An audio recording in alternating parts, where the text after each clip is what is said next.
윤기철은 63세에 이혼을 결심했다. 젊은 시절부터 오직 돈과 성공에만 매달리던 그는 병원장을 거쳐 의료기기 회사를 일으켜 세웠지만 집에서는 늘 아내를 외롭게 했다. 세월이 흐르면서 부부 사이의 대화는 안부 인사 수준으로 줄었고 둘은 서로의 존재를 잊고 살았다.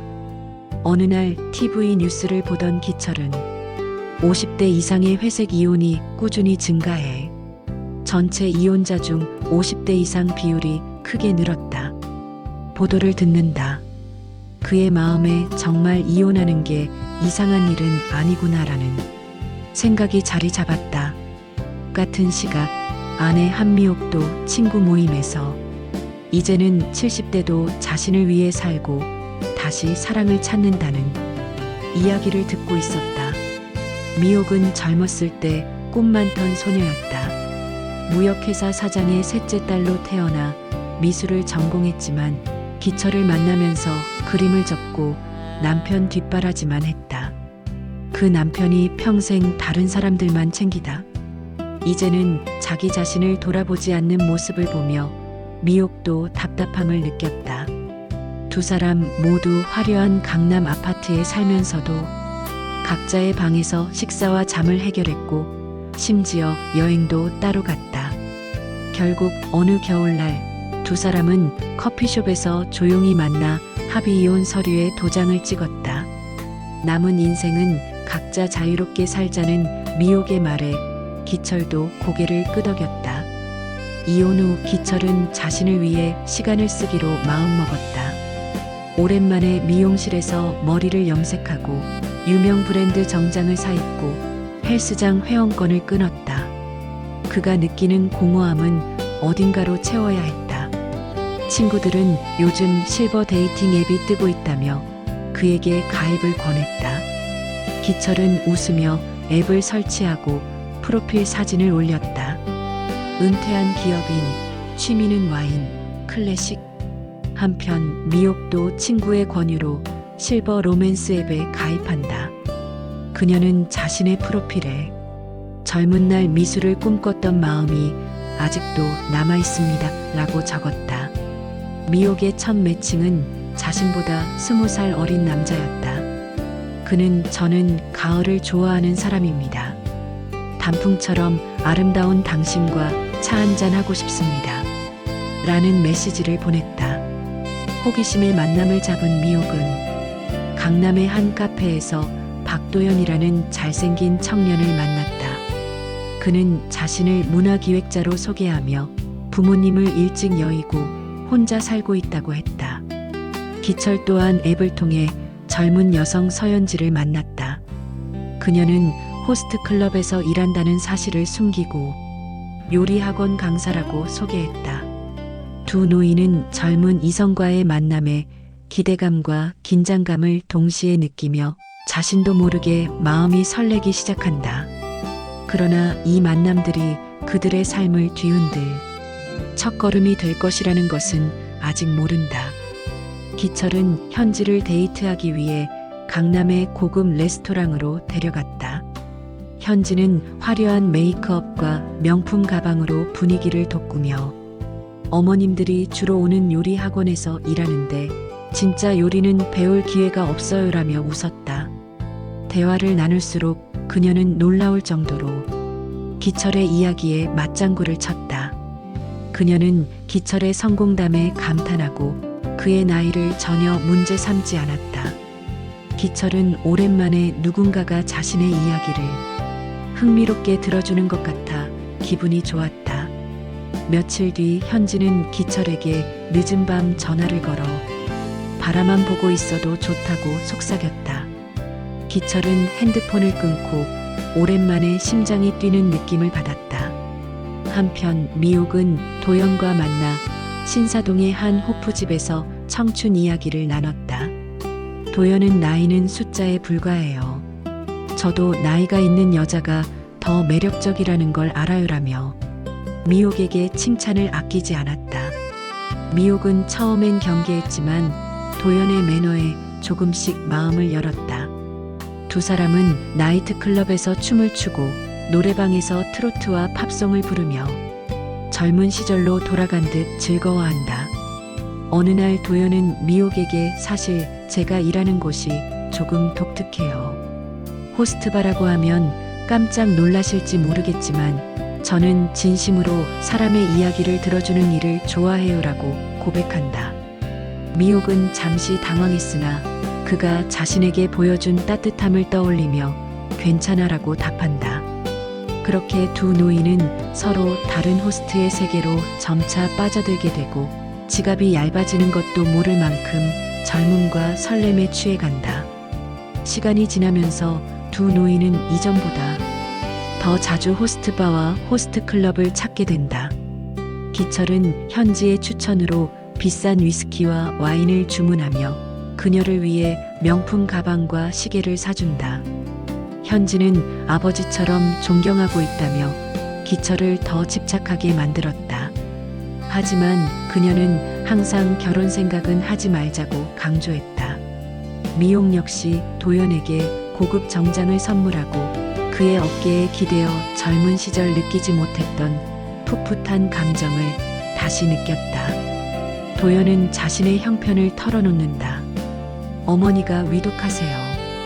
병원비와 부채가 많아요. 나를 좀 도와줄 수 있을까요? 미옥은 잠시 망설였지만 도연이 자신에게 보여준 애정과 관심을 떠올리며 도장을 찍어 대출 보증을 서준다. 한편 현지는 기철에게 투자 이야기를 꺼낸다. 친구들이 와인을 수입하는데 회장님께서 투자하시면 큰 수익을 얻을 수 있어요. 기철은 오랜 사업 감각을 발휘해 서류를 검토하지만 노년에 다시 큰 돈을 벌 수 있다는 유혹에 마음이 흔들린다. 두 사람 모두 자신의 판단이 흐려지고 있음을 느끼지 못했다. 사람들의 시선이 두 노인을 점점 곱지 않게 바라본다. 기철의 아들 윤지호는 아버지의 카드 명세서를 보고 깜짝 놀란다.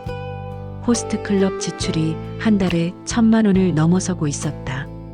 그는 아버지에게 대체 어디에 돈을 쓰느냐고 묻지만 기철은 내 돈 쓰는데 너희 허락이 필요하냐고 화를 낸다.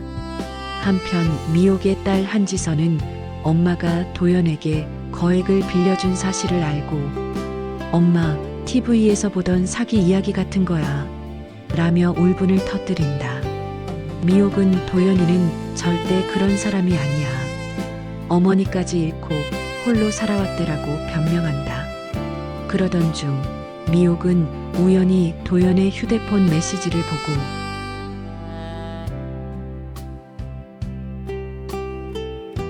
오늘 회장님한테 1억 더 받아내자. 우리 계획대로만 하면 된다는 문장을 발견한다. 충격을 받은 그녀는 바로 기철에게 전화를 걸어 사실을 털어놓는다. 기철도 현지에게 투자금을 건네기 직전이었기에 두 사람은 서둘러 서로의 이야기를 공유한다. 그들은 처음으로 서로의 상처와 외로움을 솔직하게 나누며 지금까지 어떤 환상에 속아 있었는지를 깨닫는다. 두 사람은 사기꾼들에 대한 증거를 모으기 시작하고 변호사와 경찰의 도움을 요청한다. 기철과 미옥은 상대에게 더 이상 거짓말을 하지 않기로 약속하고 조심스럽게 계획을 세운다. 기철은 현지에게 투자금을 더 준비하겠다고 연락해 그녀를 방심하게 만든다. 미옥은 도연에게 엄마의 병원비를 위해 더 큰 돈을 마련할 수 있다고 달콤하게 속삭인다. 두 사기꾼은 욕심에 눈이 멀어 두 노인의 말에 쉽게 넘어간다. 한편 두 사람은 경찰청 금융사기 수사팀과 연계해 현장에 잠복해달라고 요청한다. 수사팀은 노인 대상 금융사기가 심각한 사회 문제라는 점을 이미 알고 있었기에 적극적으로 협조한다.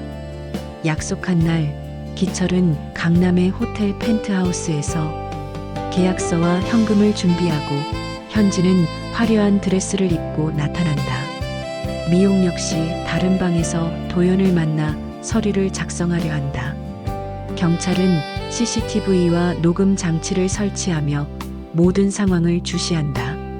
계약을 앞두고 도연과 현지가 서로에게 메시지를 보내다가 서로 다른 방에 있다는 사실을 눈치채지 못한 채 실수를 한다. 기철은 시계를 바라보며 경찰의 신호를 기다린다. 현지는 계약서를 사인하려고 펜을 들 때 갑자기 문이 열리고 수사팀이 들이닥친다. 사기 혐의로 체포합니다. 라는 외침과 동시에 도연도 다른 방에서 수갑을 찬다. 두 사기꾼은 당황하며 오해야, 우린 사랑이었다고 주장하지만 그동안 그들이 주고받은 메시지와 계좌 내역이 증거로 확보된다. 체포 과정에서 현지는 기철에게 욕설을 퍼붓고 도연은 미옥에게 돈 많은 노인들이 내가 아니었으면 사랑을 느낄 수 있었겠냐며 조롱한다. 이 장면에서 노인을 대상으로 한 사기꾼들의 비정한 태도와 사회적 경각심이 드러난다. 기철과 미옥은 서로를 바라보며 우리 둘 다 바보였군요라고 웃음을 짓는다.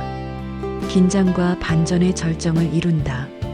사건이 마무리된 후 기철과 미옥은 경찰서에서 참고인 조사를 마치고 나왔다. 두 사람은 강남의 카페에 다시 앉아 조용히 이야기를 나눈다. 우리가 이렇게 말하며 커피를 마신 게 언제인지 기억도 안 나네요 라는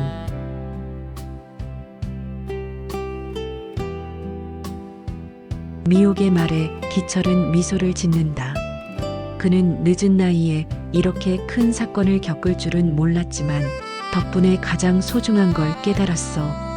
나는 당신을 아직도 사랑하고 있었어 라고 고백한다. 미옥은 잠시 침묵하다 나도 그랬어.